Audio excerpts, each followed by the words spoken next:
the Chinese ideogram for crisis is a dangerous opportunity, and we are in one. The opportunity is to have the kind of communities, the kind of world that many of us have longed for. And the danger is, obviously, we're going to have some hard times, and we might not make it. But what better way to spend the rest of our lives in creating what we think we'd like to have and what might be possible. This is Peak Moment. We are living at a peak of human innovation, information, wealth, and health.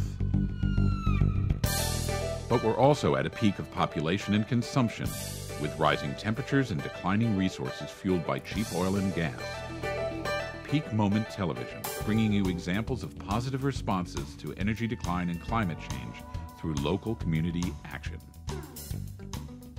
Hi, welcome to Peak Moment. I'm Janaea Donaldson, and I am at the College of the Siskiyous near Mount Shasta in California. And my guest today is Molly Brown, who's been very active, starting to get a localization group, working with responding to peak oil.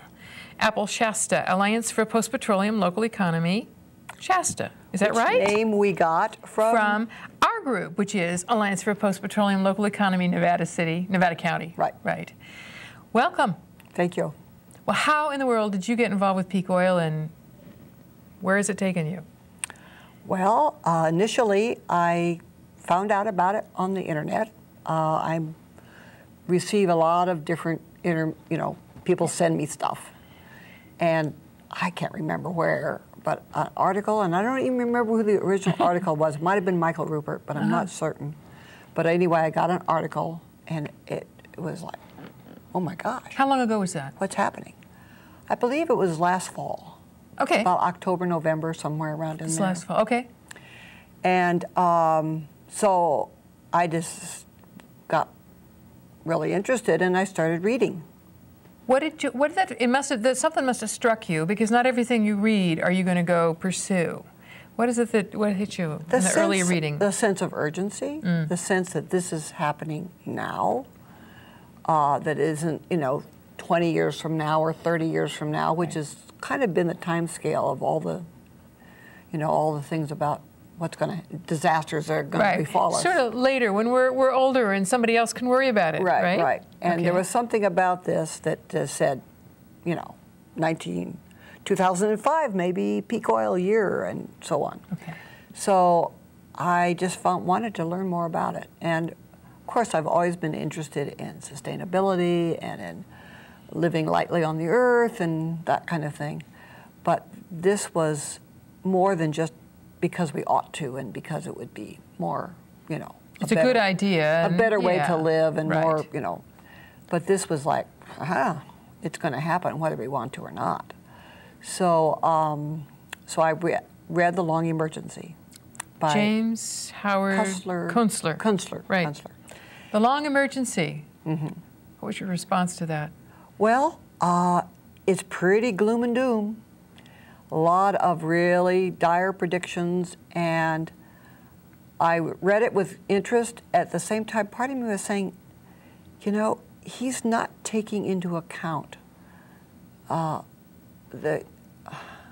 better part of human beings, how people respond to crises. Mm-hmm, mm-hmm. I was in San Francisco during the, actually not in San Francisco, but in the Bay Area, during the earthquake, the Loma Prieta earthquake. Yes. When the freeway fell down in Oakland. On the Bay Bridge, yes, right. And people came out of their homes. They were living in tenements. They were in one of the poorest sections of town, got ladders, climbed up on that freeway, and pulled people out of their cars. Mm-hmm. Now that's the kind heartening. of the thing that happens. And Kunstler, I didn't feel, took that into account. He was looking at it, and maybe it's good to look at it from the worst case. I think that way we can, if you've seen it from the worst case, and we should describe a little bit for our viewers what worst case is. Because he was describing changes not only from peak oil, but possible pandemics, which could come from climate change, and the uncertainty we will have about climate change, how it will affect where, and so on. Civil unrest, warfare, people fighting over the remaining resources, all that kind of thing. And he considers, I mean, one of his notable points is he considers that our suburban experiment since the 1950s in America is a drastic misallocation of resources when people are going to be stuck in the suburbs and having to use, you know, vehicles that we. What I saw is that he doesn't envision how we might transition to a next phase. And it's how just we might rise to the occasion. Yeah. Yes. And I think your point about how people's caring, and we saw that at 9/11, just rises to help one another. I think that. Of course, Counselor's point would be to argue devil's advocate. Sure. This is a long emergency. Short term, yeah, people do respond to disasters, but when the disaster takes place over 20 years and or it's 30 just years, one decline after another, right. I wonder about that. Will we be able to keep rising to the occasion? And I think that's a question. It's a valid one. But then I read Power Down. From Richard Heinberg. Richard Heinberg, and I knew Richard from before. I'd read his newsletter, which is a wonderful monthly publication, and Muse-letter, it'll tell you. M-U-S-E. and he actually started talking about things, about culture, about society, not just about peak oil, and actually got led into looking at oil only from the point of view of civilizations needing more energy in order to have more complex structures. And what happens, you know, we haven't been here before with a whole globe running out of energy, a major form of energy. We've had other civilizations doing that. So go ahead, back to Power Down. He had, you know, he had sort of 4 scenarios, 3 of which were bad and 1 of which was at least somewhat hopeful. What are those? Well, we can do that. Well, there's one scenario is the last one standing. Right. Everybody's going to fight for the last of the resources, and we are seeing that happening in the planet now. And another was hope for the magic elixir, hope for some, you know, and I see that all the time. Oh, there's this new source of, we're going to have biodiesel, or we're going to have fuel from algae, and it's all going to be taken care of. And of course, his point, and the point that many people are making is, yeah, that's fine and good if we cut the use that we are making right now, but nothing will replace oil in the quantities in which we are currently using it. He's also mentioning the fact that even if we had that magic elixir energy, which we don't have, to replace it, there are other resources that are declining as well. Right.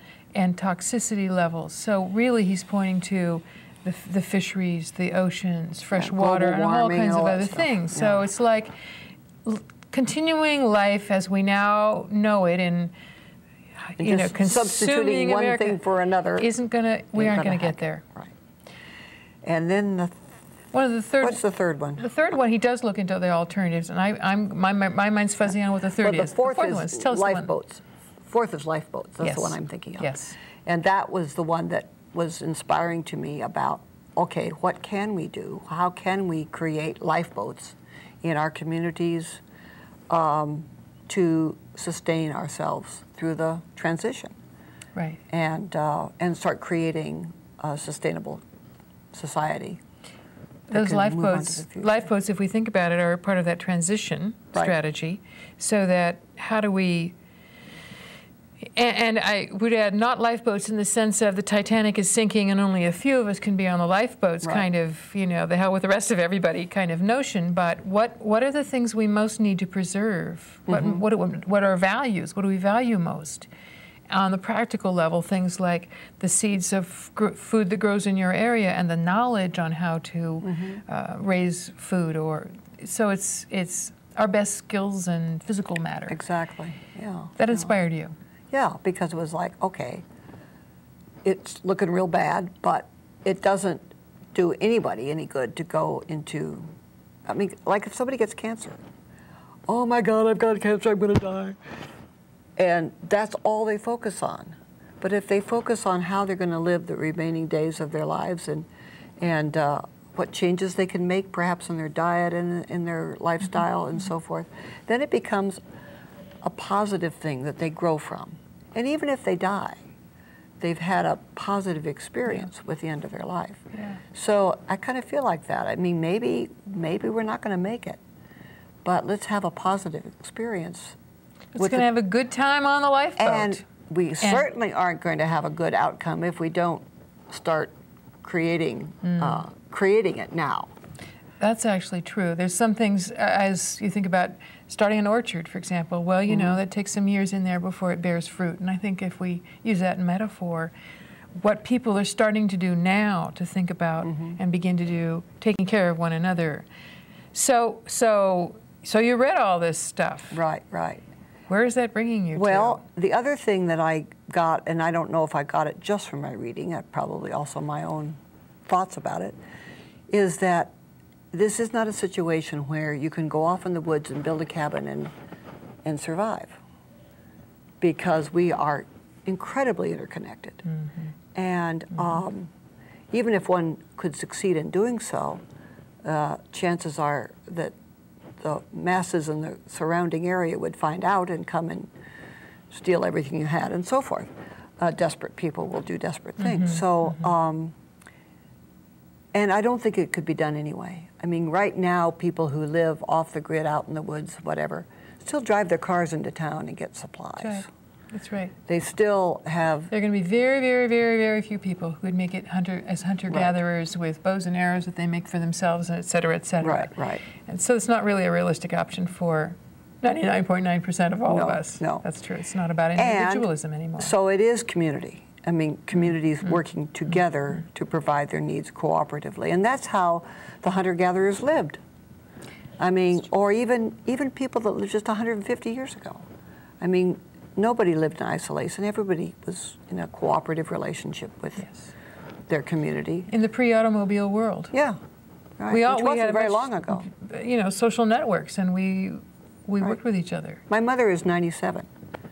When she was born in 1909, there weren't cars. Right. You know, it was horse and buggy and all that sort of thing. So it isn't really that. We're not turning back we're not going to become cavemen. I mean, we can turn back the clock just a few years, and well, actually, I think we're going forward, because we're building on what we have learned and what we've developed, and some of the technology that's developed in the last 100 years may be totally carry us on just fine. On through, yeah. So let's talk a little bit about the transition, and let's talk about what might be on the other side of that. I mean, as we move through that transition, what could we envision that's on that other side? I think the transition, certainly we've got to deal with something to replace the liquid fuels. And yes, biofuels are showing up, and ethanol and so on. But I'm going to underscore what you said, that Richard said.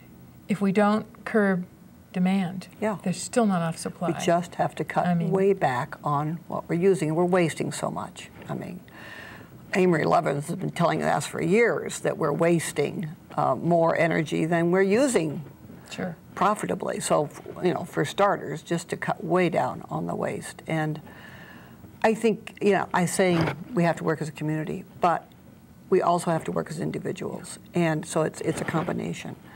I can cut way down on my usage, and I'm not going to survive if my community doesn't get itself together. But on the other hand, if I can't just look to the community to say, you know, you guys to solve it, right? You take care of it. So, you know, my husband and I have built a greenhouse. We've taken out our whole front lawn, which is a lovely southern exposure, and built. We have a vegetable garden out there now, where last year there was lawn, which of course is ridiculous waste of energy and et cetera. Right. And we still have a little patch of lawn, but for our grandson to play on. But you know, it's mostly vegetable garden. And of course, we're learning. I mean, it's going to be 2 or 3 years before we have a decent garden, because you're going to find out what works and what doesn't work. Right, and we have to build up the soil and all that kind of thing. So it's a gradual process. But I'll tell you, there is nothing more satisfying than going out in the morning and clipping chard from my greenhouse, bringing it in and chopping it up and cooking it with eggs for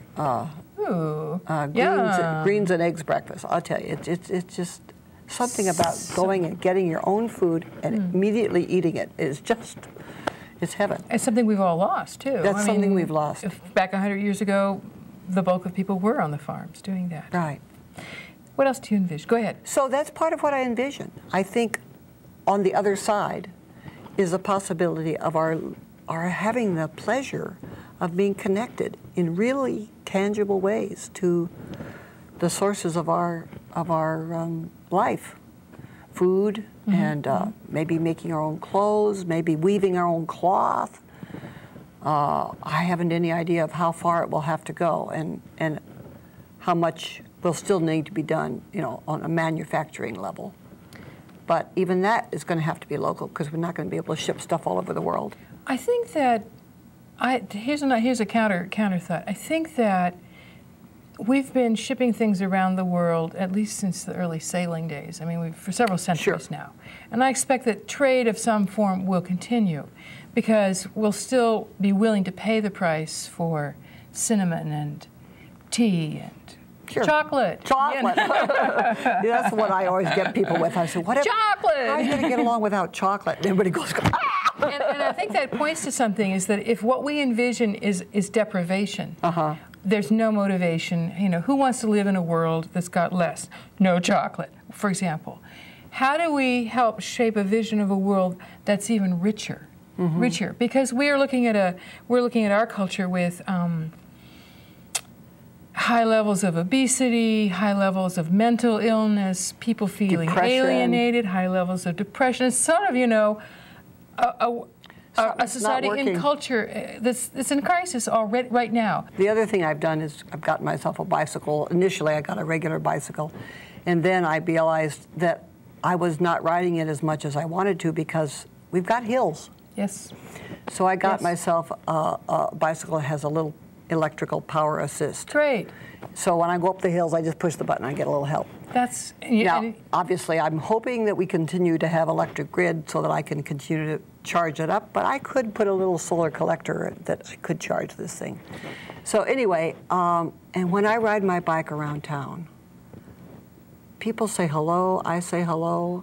I don't know them, I don't know their names or anything, but there's a real sense of connection, which I never got riding my car. Of course, in a car, you know, box, you're in this little protected little...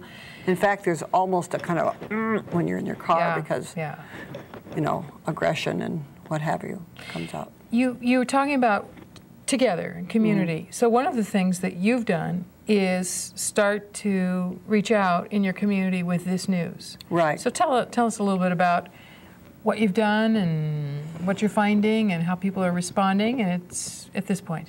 Well, the first thing we did, and I say we because I asked Todd Corey to help me with this, and we decided we would just have an initial meeting, and we would call together those people who already knew about peak oil. Oh, that makes it easier. We didn't want to start out trying to, you know, from scratch, as it were. And The End of Suburbia had been shown a couple of times in the community over the last year or two. So people were, at least some people were aware of this issue. So I got an article in the newspaper. We have a great little local newspaper, and we've got a reporter who's really, really helpful and supportive of and does really wonderful articles. So anyway, put an article in the paper, we're going to have this meeting. And it was like a 4-hour meeting. And I mean, you really wanted to get down and get some work done there. It wasn't just an informational thing. We did show a short video by McKibben. What's his first name? Bill McKibben. Bill McKibben on global warming. Oh, wow. Which isn't really peak oil, but the two things are so... Well, actually, I think we ought to think of them that way. I'm going to interrupt for a second, because the global warming is caused in large measure, huge measure, by these fossil fuel burning, and the things we do to solve global warming are going to be the same things we're going to need to do for peak oil, so we might as well consider them twin brothers, except for the nuclear issue. Right. Which I wouldn't want in either scenario. But no, back to McKibben. So you saw McKibben and you had a meeting. So we showed that short video. It was from his Bioneers conference, and he'd given a great talk. And then we just, I believe Todd gave kind of an overview of peak oil and the Hubbard's Peak, and you know, all the information that we had available to do it in a brief way. And then I think we went around the room and everybody introduced themselves and sort of said what their concerns and interests were. So we had a sense of who was there. And there was, I think, 45 or 50 people. It was a huge turnout. That's a huge turnout. And I mean, for this little town, 3,500 people, that's pretty amazing. That's big. course, they came from surrounding communities, but still, it's a low population area.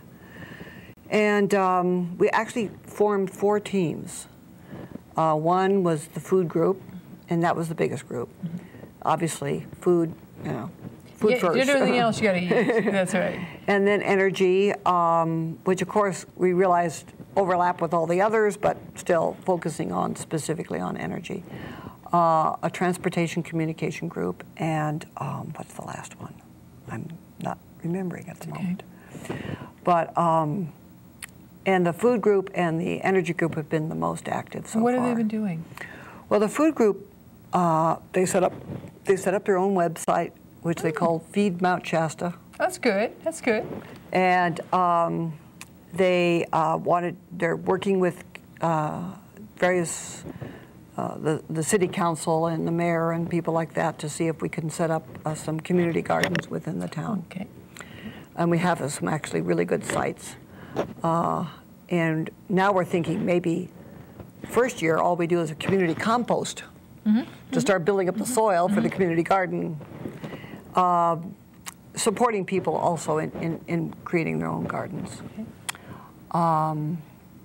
We want to have some garden tours, and actually they're in the process of being organized. We're waiting for the gardens to have some produce in here to stuff to see. We had a late season this year. We're about a month behind, so probably in July or August we'll have a couple of garden tours to just show people what can be done in your own backyard or front yard in our case. Yes.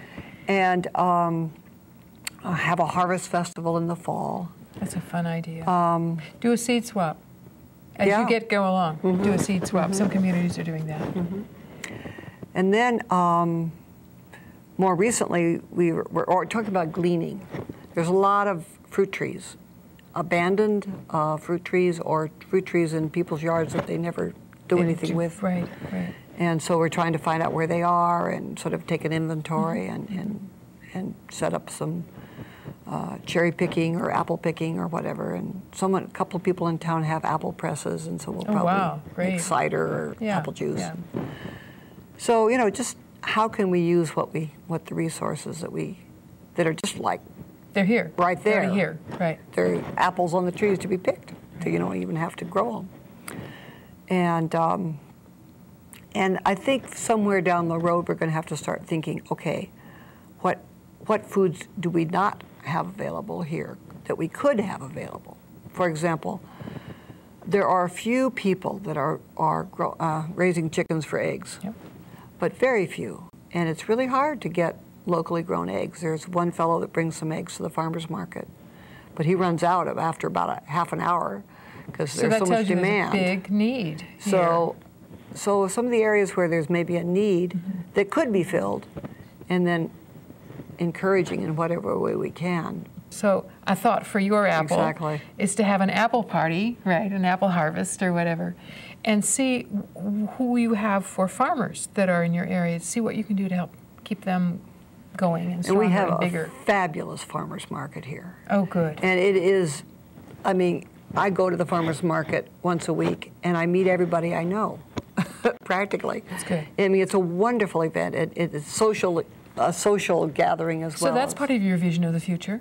It's what's already here in that farmers market. Right, and making use of that, and next best to growing one's own food is taking it from the hands of the person that grew it. You have a relationship then. Yeah. And the food that comes to the farmers market is so beautiful and huge and healthy looking, and people used to think that organic meant riddled with worms and stuff like that. No, it doesn't have to be at all. This is the best vegetables, the best produce that I've ever seen anywhere comes to our little farmers market. We have about 2.5 minutes, yes. Which is going to, it's going to go like this. Was there anything we haven't covered that you want to make sure that we do cover? Well, you were talking earlier about the vision, and my background is in a obscure psychology called psychosynthesis. And one of the things we do in that psychology is we say, where am I now? What's possible? Mm-hmm. And that's what you and I have been talking about. What's possible? Because you don't get you know, say, well, I've got a headache. Well, I'll want to just get rid of my headache. But if you say, how could I be functioning if I didn't have this headache? Then it's a much more positive motivation. Yes, indeed. And then the third question is, what's getting in the way? What's holding me back? And it's usually internal. Some belief or some fear or whatever. Whatever. And then what do I need to develop? What qualities, what capabilities, what skills, whatever do I need to develop? Molly, it seems to me those 4 things would be a very important exercise for your community, my community, other communities to go through. Let's say it again. Where am I now? Where am I now? Where do I want to be? I mean, that job of envisioning what our community could look like, making its way through the peak oil, still, you know, finding out, do we think we're going to have transportation? Do we think we're going to have internet? You know, or how do we walk ourselves through it? Where am I now? Where do I want to be? What's in the way? Or what might get in the way? What might get in the way? So what obstacles might we have to deal with? What challenges? Both inner and outer. Okay.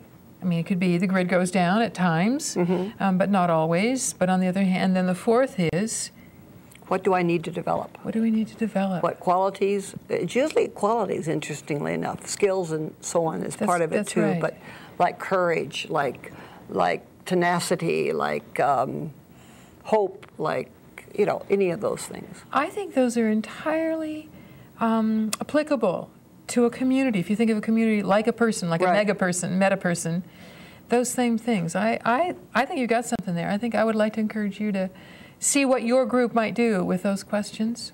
I actually had never thought of it until we talked about it just now. That's the fun. Thank you for joining me. This has been a good peak moment.